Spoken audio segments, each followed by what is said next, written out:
What's up, everyone? Today, we're going to look at some of the biggest mistakes in history, but these aren't the kind of mistakes that get you grounded or fired from your job. No, these are the kinds of mistakes that literally change the world forever.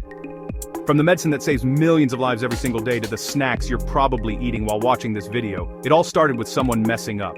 It's insane to think about how many of the things we use every day were discovered completely by accident. These weren't planned, they weren't part of some grand experiment, they were just happy little accidents that had massive consequences for all of humanity. I've spent thousands of hours and dollars tracking down real footage and recreating these exact moments so you can see for yourself how it all went down. We're going to go back in time and witness the exact second a forgotten sandwich led to one of the greatest medical breakthroughs of all time, and how a scientist trying to build a weapon accidentally invented something that's now in almost every kitchen on Earth. You will not believe how many of these discoveries were almost thrown in the trash. A forgotten Petri dish changed medicine forever. Seriously, that's not an exaggeration. Think about it. Before this discovery, a simple cut on your finger could literally kill you. Operations were incredibly risky. Diseases we now consider minor could be a death sentence. The world was a much more dangerous place. Doctors were fighting a losing battle against invisible enemies. They knew bacteria caused infections, but had no weapon to fight back. They were basically helpless, watching people die from things we now cure with a simple pill. It was a desperate time for medicine. Then, in 1928, Alexander Fleming went on vacation. That's the big event. He was a bit messy, his lab was cluttered. Before he left, he had been growing bacteria in petri dishes. When he came back, he started cleaning up, ready to toss out old contaminated plates. He was literally about to throw away what would become one of history's most important discoveries. Can you imagine? We were that close to not having antibiotics. As he was piling up the dishes, he noticed something weird on one. A blob of mold was growing on the plate, but all around the mold, the bacteria had been wiped out. A perfect, clear circle where nothing could grow. It was like the mold had put up a force field that killed bacteria. Dinner cooked by a melted chocolate bar. It sounds like something out of a cartoon, but it's the real story of how the microwave oven was invented. Right after World War II, in 1945, Percy Spencer was working for Raytheon. He had over 300 patents to his name. His job was testing magnetrons, high-powered vacuum tubes that generate microwaves. These were core parts of radar systems that helped the Allies win the war. Top secret tech. One day, in front of an active radar set, Spencer noticed something strange. He reached into his pocket and found his peanut chew had melted into a gooey mess. He wasn't near any stove or heat source. The only thing around was the magnetron. Instead of shrugging it off, Spencer's mind started racing. He didn't believe in coincidences. He suspected the microwaves from the magnetron had done it. To test the idea, he ran another experiment. He sent a lab assistant to fetch a bag of popcorn kernels. He held the bag in front of the magnetron. Within seconds, the kernels popped and flew all over the lab. Serious engineers, military tech, suddenly inside a popcorn storm. Next, he placed a raw egg near the magnetron tube. A curious colleague leaned in. The egg exploded, splattering yolk. Spencer was convinced. Microwave energy could heat food, and very fast. This wasn't a side effect, it was a new way to cook. From that melted candy, the microwave oven idea was born. Raytheon launched the Radar Range in 1947, 6 feet tall, 750 pounds, and about $5,000. Over time, the tech shrank and got affordable. Today, most homes have a microwave. A kitchen experiment. Attempts at boots and coats failed, melting in summer, cracking in winter. Rubber was a novelty, not a practical material. Enter Charles Goodyear. He was obsessed with fixing rubber, not a trained chemist, deep in debt, a decade of trying. He mixed it with salt pepper ink soup, but nothing worked. His family was poor, and his friends made fun of him for his smelly failed experiments.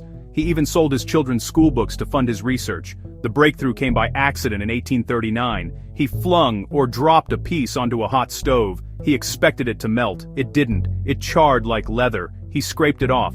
Firm, flexible, waterproof, no longer sticky. Heat plus sulfur changed it. Vulcanization. Eureka moment. He spent the rest of the night and the next day experimenting, nailing pieces of the rubber to his door and leaving them out in the freezing cold. It didn't. It stayed strong and flexible. This accidental discovery transformed rubber from a useless goo into one of the most important materials of the Industrial Revolution. It led to tires for cars, hoses, seals, gaskets, shoe soles, and countless other things we rely on.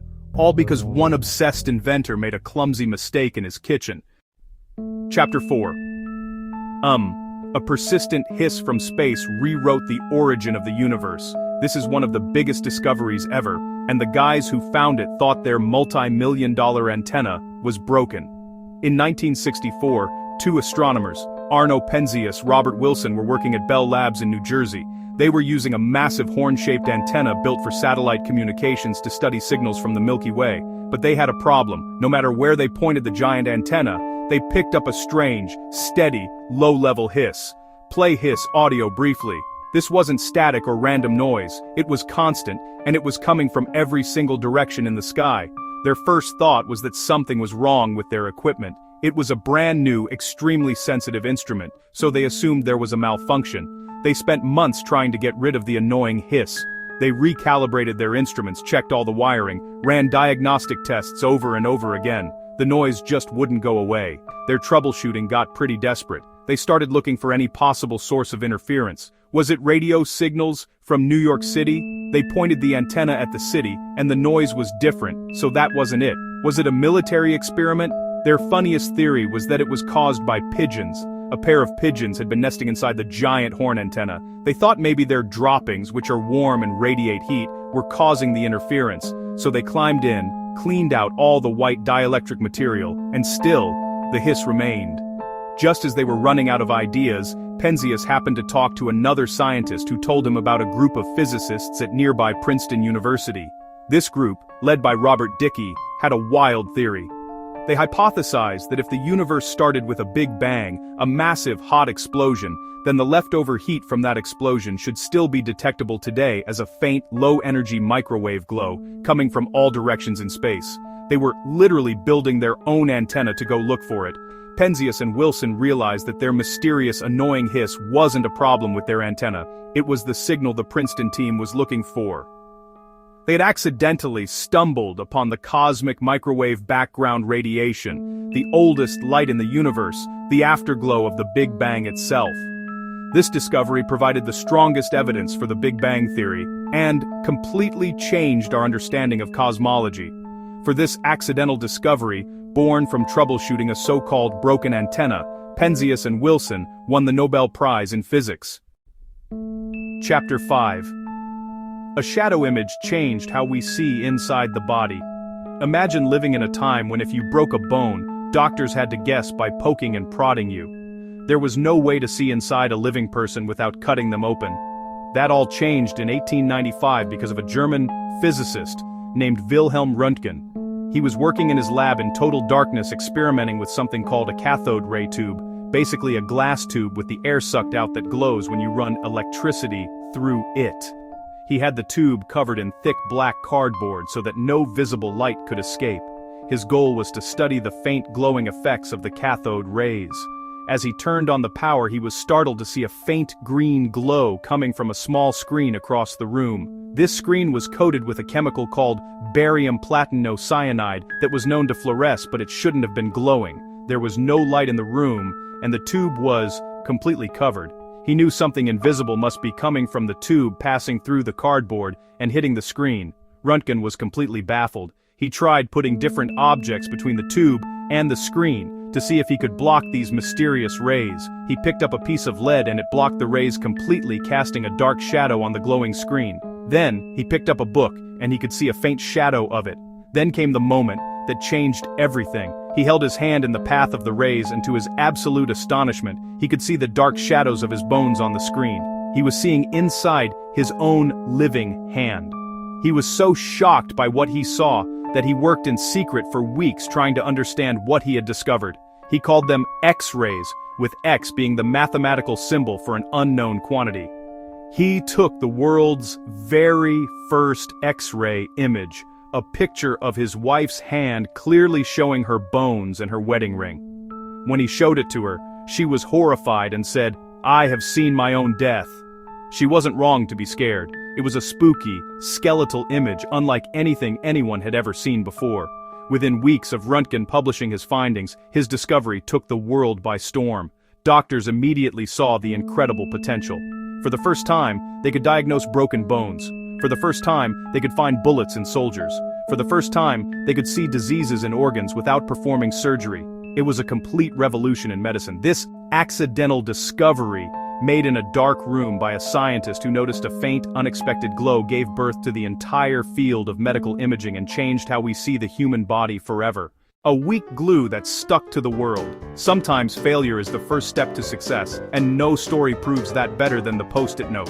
In 1968, Dr. Spencer Silver at 3M was trying to invent a super strong adhesive for aerospace. He mixed a new formula. He ran his tests. He realized he had failed, miserably. What he created was a bizarrely weak adhesive. It was sticky, sure, but not very. You could stick it. You could peel it off effortlessly. It didn't leave any residue behind. You could stick it. You could unstick it. You could re-stick it somewhere else, over and over, and the glue would keep working. From the superglue perspective, it was a complete and total failure. It was useless for building airplanes. For years it sat as a scientific curiosity in the 3M labs. Years went by. Silver tried to interest colleagues, but nobody knew what to do with it. Who would want a glue that barely sticks? It seemed destined for the trash heap. Then, halfway across the company, Art Fry had a completely unrelated problem. Fry sang in his church choir and used scraps of paper to mark hymns. The scraps kept falling out and he kept losing his place, mid-service. One Sunday, frustrated, he had a eureka moment. He remembered Spencer Silver's weird, weak glue. What if he applied a little low-tack adhesive to paper bookmarks, sticky enough to stay in place, weak enough to peel off, without tearing pages, perfect for his hymn book? He realized it could help everyone. He rushed into the lab, coated paper with Silver's adhesive, scribbled notes and stuck them on everything. He'd found the problem for Silver's solution. He presented the idea to his bosses. After initial skepticism, 3M launched Press and Peel in 1977. They didn't sell well at first. A massive free sample push changed that. People got hooked. The name became Post-it notes. That failed superglue turned into one of the most ubiquitous office products in history.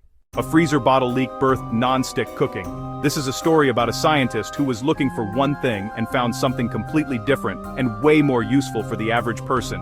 In 1938, a chemist named Roy Plunkett was working for DuPont trying to create a new, non-toxic refrigerant. He was experimenting with a gas called tetrafluoroethylene, or TFE for short.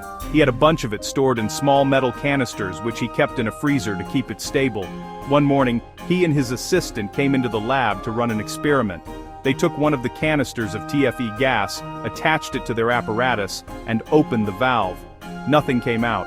They checked the gauge, and it showed the canister was still full. They thought the valve might be frozen or clogged. They tried opening it again.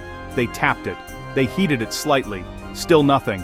The canister weighed the same as a full one, so they knew the material was still inside. Frustrated and confused, they decided to do something you should probably never do with a pressurized gas canister. They sawed it open. They were expecting a burst of gas or maybe some frozen liquid, but instead they found a strange, waxy, white powder inside. The gas had spontaneously polymerized, meaning all the individual molecules had linked together to form a solid. It was a complete failure for his refrigerant experiment. The gas was gone, replaced by this weird powder. But Plunkett was a scientist, and his curiosity got the better of him. He started playing with the mysterious new powder. He found that it was incredibly slippery. Almost nothing would stick to it. It was also resistant to extreme heat and corrosion from even the most powerful acids. He knew he had stumbled upon something truly unique. This substance was one of the most slippery materials ever discovered by science. DuPont patented the substance in 1941 and named it Teflon. At first, it was a top-secret material used in the Manhattan Project to create gaskets that could resist the highly corrosive uranium gas. After the war, a French engineer's wife coated her husband's fishing gear with it to prevent tangles, then suggested coating her cooking pans.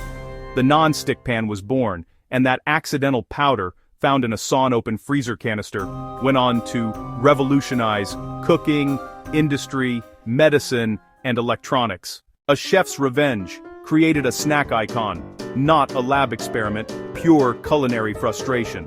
The year is 1853, and we're at a fancy resort called Moon's Lake House in Saratoga Springs, New York. The chef there is a man named George Crumb. The story goes that one day, a particularly picky and annoying customer, sometimes identified as the railroad tycoon Cornelius Vanderbilt, kept sending his plate of French fried potatoes back to the kitchen. The customer complained that the potatoes were too thick. The customer complained that the potatoes were too soggy. The customer complained they were not salty enough. He wanted them thinner. He wanted them crispier. Chef Crumb, a man known for his pride, made a second batch, cutting the potatoes a little thinner. The customer sent them back again, still too thick. Crumb was getting angry. He felt his culinary skills were being insulted, so he decided to teach this annoying customer a lesson. He was going to make him a batch of potatoes so thin and so crispy that they would be impossible to eat with a fork. In a fit of spite, Crumb marched back to the kitchen. He sliced the potatoes paper thin, so thin you could practically see through them. Then, he fried them in scorching hot oil until they were golden brown and hard as a rock. To finish his act of revenge, he dumped a huge amount of salt all over them. He sent the plate out to the dining room, probably smirking and expecting the customer to hate them and storm out. He thought he had won, but the exact opposite happened. The customer took one bite of the brittle, salty, crunchy potato slices and absolutely loved them. He couldn't get enough. Other guests saw the strange new dish and wanted to try it too. Soon, everyone at the resort was ordering Saratoga chips. Crumb's culinary prank had backfired in the best way possible. He had accidentally invented one of the most popular snack foods in the entire world. What started as an act of revenge quickly became the signature dish of the restaurant. They were so popular that Crumb eventually opened his own restaurant where a basket of potato chips was on every single table. The idea spread, and soon, potato chips were being mass-produced and sold in bags all over the country, and eventually, the world. Today, the global potato chip market is worth over $30 billion, all because one chef got angry and tried to get revenge on a picky customer. So, there you have it. 8 massive mistakes that completely reshaped our world, from life-saving medicine to the Big Bang to the snacks in our pantry. So many incredible breakthroughs weren't the result of a perfect plan. They were born from accidents, spills, messes, and even moments of pure frustration. It really makes you think, doesn't it? The person who discovered penicillin was about to throw it in the trash. The guys who discovered the microwave were just trying to build a better radar. And the inventor of the potato chip was just trying to annoy a customer. It just goes to show that progress isn't always a straight line. Sometimes, the most important discoveries are hiding in plain sight, disguised as failures.